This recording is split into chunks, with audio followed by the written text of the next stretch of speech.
Friend, आज आपण angular displacement नंतरची पुढची क्वांटिटी आहे अँग्युलर व्हेलॉसिटी ती पाहणार आहोत.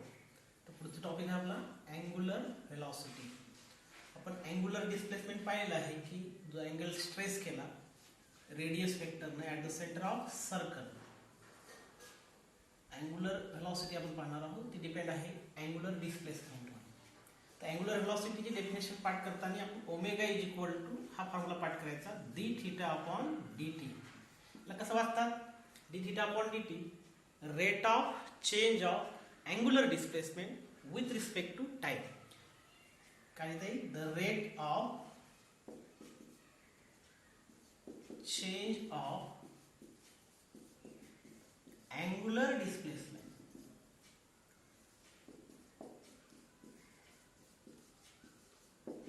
with respect to time.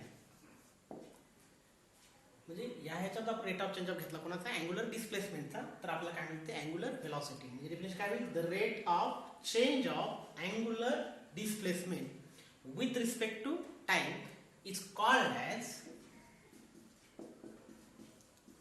Angular velocity.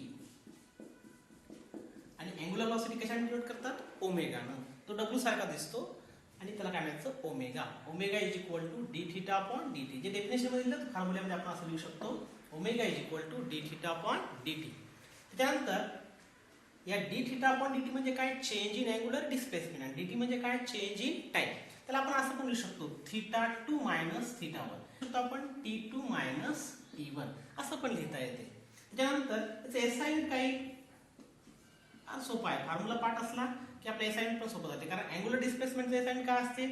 Radian.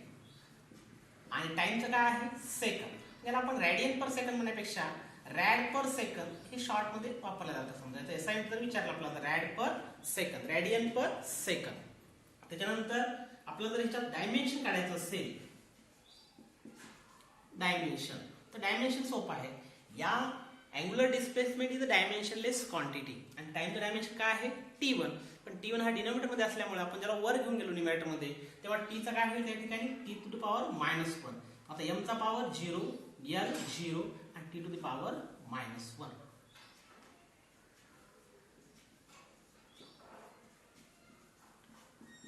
Direction of angular velocity is given by right hand rule.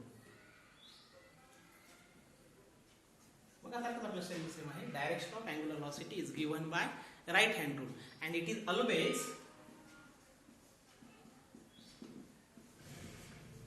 always around the axis of rotation. कोणता axis? which is perpendicular to its plane. Angular velocity अतिशय सोपी definition आहे. फक्त आपल्याला थीटाला आपल्या rate of change of लावलं की आपल्याला काय मिळते? Angular velocity. Definition the rate of change of angular displacement with respect to time is called as angular velocity denoted by omega. By definition omega is equal to काय? D theta upon D t. D theta आपण कसं लिहू शकतो? Theta two minus theta one upon t two minus t one. त्याचं SI unit पाहून सांगायचं definition radian per second. त्याच्यानंतर dimension थीटाला कुठलंही डायमेन्शन नाही आहे. Angular displacement is dimensionless quantity. त्याच्यानंतर टाइमचा आहे टी1. तो वर गेल्यानंतर काय होईल? T to the power minus one. त्याच्यामुळे डायमेन्शन काय होईल? m0 l0 to the power minus one. आणि या अँग्युलर व्हेलॉसिटी सुद्धा डायरेक्शन कोण सांगते? Right hand rule. Direction of angular velocity is given by right hand rule. आणि राईट हँड रूलच्या सहाय्याने आपण याची अँग्युलर व्हेलॉसिटी डायरेक्शन काढू शकतो. आणि इट इज अलॉंग, या ठिकाणी अराउंड द ऍक्सिस आहे. मग अशी काय म्हटलं होतं आपण? अराउंड, या ठिकाणी अलॉंग द ऍक्सिस. आता काय येतं? Around the axis. मग अशी अलॉंग द ऍक्सिस होतं angular displacement. Around the axis of rotation. जो ऍक्सिस त्या प्लेनला कसा असला पाहिजे? Perpendicular. Okay. The direction of angular velocity is given bye right hand rule and it is always around the axis which is perpendicular to the plane.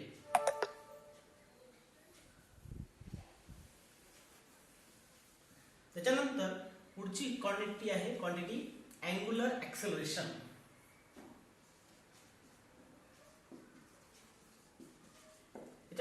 Angular acceleration मध्ये हा angular acceleration अल्फाने denote करतात आणि आपल्याला formula जवळपास same आहे, फक्त पाठ करताना अल्फा इज इक्वल टू आता डी थीटाच्या ठिकाणी फक्त काय लावायचं डी ओमेगा. म्हणजे आता काय definition, the rate of change of angular velocity with respect to time is called as angular acceleration.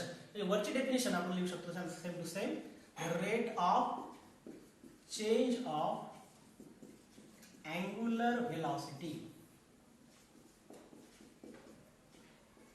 with respect to time is called as angular acceleration.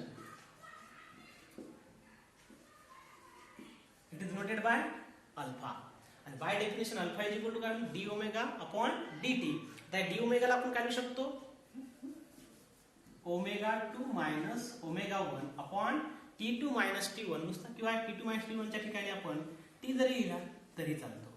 Okay, आता याचा एसाइंट काय, याचा मापाट ओमेगाचा एसाइंट काय आहे, रेडियन पर सेकंड. आता रेडियन पर सेकंड पुन्हा टाइमला काय आहे सेकंड, तर काय होईल unit, radian per second square, radian per second square. पुन्हा डी ओमेगाचं डायमेन्शन काय आहे, टी टू द पॉवर -1. पुन्हा टी टू द पॉवर वर गेल्यावर काय होईल, टी टू द पॉवर -2. म्हणजे dimension of angular acceleration equal to m0 L0 to the power -2. Okay, त्याच्यानंतर याची सुद्धा डायरेक्शन कोण सांगते, right hand rule. The direction of angular acceleration is given by right hand rule and it is always around the axis which is perpendicular to the plane of paper. Okay, तर हे same to same दोन्ही definition, angular velocity आणि दुसरी कोण आहे angular acceleration. अशा दोन्ही definition आपल्याला पाठ करायचे आहेत. त्याच्यामध्ये पाठ करताना फक्त लक्षात ठेवायचं आपल्याला अँग्युलर डिस्प्लेसमेंट, म्हणजे या ठिकाणी सिक्वेन्स कोणाचा येतो, पहिले कोण येतो अँग्युलर डिस्प्लेसमेंट, त्याच्यानंतर कोण येते अँग्युलर व्हेलॉसिटी आणि त्याच्यानंतर कोण येते अँग्युलर ऍक्सेलरेशन. तर हे क्रम आपल्याला जर पाठ असतील तर फार एक सोपी गोष्ट आहे. पहिले theta, this is the angular displacement, त्याच्यानंतर ओमेगा, ओमेगा नंतर अल्फा. तर ह्या ओमेगाचं जो डेफिनेशन आहे ते कोणावरून तयार होते, या थीटावरून, म्हणजे D theta upon D T. फार डेफिनेशन सोपी आहे. याला रेट ऑफ चेंज ऑफ लावलं की अँग्युलर व्हेलॉसिटी मिळते आणि अँग्युलर व्हेलॉसिटीला रेट ऑफ चेंज ऑफ लावलं तर आपल्याला काय मिळते, अँग्युलर ऍक्सेलरेशन. म्हणजे थीटाला रेट ऑफ चेंज ऑफ लावलं की अँग्युलर व्हेलॉसिटी मिळते आणि अँग्युलर व्हेलॉसिटीला रेट ऑफ चेंज ऑफ लावलं काय मिळते, अँग्युलर ऍक्सेलरेशन. आणि एसआय पाठ करताना याचा आहे रेडियन, त्याच्यानंतर याचा आहे रेडियन पर सेकंड आणि रेडियन पर सेकंड स्क्वेअर. पाठ करताना सोपं आहे. पहिले रेडियन, मग एक गोष्ट ऍड केली तर रेडियन पर सेकंड, त्याच्यानंतर दुसरी एक गोष्ट ऍड झाली रेडियन पर सेकंड स्क्वेअर. त्याच्यानंतर एसआय पाठ केले आपण, डायमेन्शन फार सोपं आहे. याला कुठलंही डायमेन्शन, डायमेन्शनलेस क्वांटिटी. त्याच्यानंतर याचं डायमेन्शन काय आहे, dt, t वर गेल्यानंतर t टू द पॉवर -1 आणि याचं डायमेन्शन काय आहे, t टू द पॉवर -2. म्हणजे इथं t चा पॉवर 0 म्हणू आपण, त्यानंतर t टू द पॉवर -1 म्हणू आणि t टू द पॉवर -2. असे तिन्ही एका सोबत आपल्याला पाठ करायचे आहेत. तर आता आपल्याला या ह्याच्यामध्ये सर्क्युलर मोशन मध्ये 3 क्वांटिटी मिळाल्या. एक आहे अँग्युलर डिस्प्लेसमेंट, दुसरा आहे अँग्युलर व्हेलॉसिटी आणि तिसरी आहे अँग्युलर ऍक्सेलरेशन. आणि लिनियर मोशन मध्ये आपण 3 क्वांटिटी बघितल्या होत्या, लिनियर मोशन. आणि आज कोणतं पाहिलं आपण, सर्क्युलर मोशन. सर्क्युलर मोशन मध्ये आपल्याला 3 क्वांटिटी मिळाल्या, थीटा, ओमेगा आणि तिसरी अल्फा. तसं लिनियर मोशन मध्ये आपल्याला डिस्प्लेसमेंट कोणत्या शब्द आपण एस न, या ह्याच्यामध्ये लिनियर व्हेलॉसिटी व्ही न आणि लिनियर ऍक्सेलरेशन ए न. अशा 3 quantity, this is are the linear motion मधल्या क्वांटिटी आहेत आणि या सर्क्युलर मोशन मधल्या आहेत. तर यांच्यामध्ये सुद्धा रिलेशन आहे, relation between linear quantity and angular quantity. तर फार सोपे आहे तिन्ही पाठ करताना. सगळ्यामध्ये इक्वल टू ठेवून द्यायचं आणि समोर एक आर लावून टाकायचा. तर this are the relation between linear quantity and angular quantity. म्हणजे लिनियर क्वांटिटी एस आणि अँग्युलर क्वांटिटी थीटा. तर रिलेशन काय, s is equal to r theta. तसंच लिनियर व्हेलॉसिटी आणि अँग्युलर व्हेलॉसिटी मध्ये रिलेशन कोणतं आहे, तर v is equal to r omega. आणि लिनियर ऍक्सेलरेशन आणि अँग्युलर ऍक्सेलरेशन मधलं जर रिलेशन विचारलं तर a is equal to r alpha. Thank you.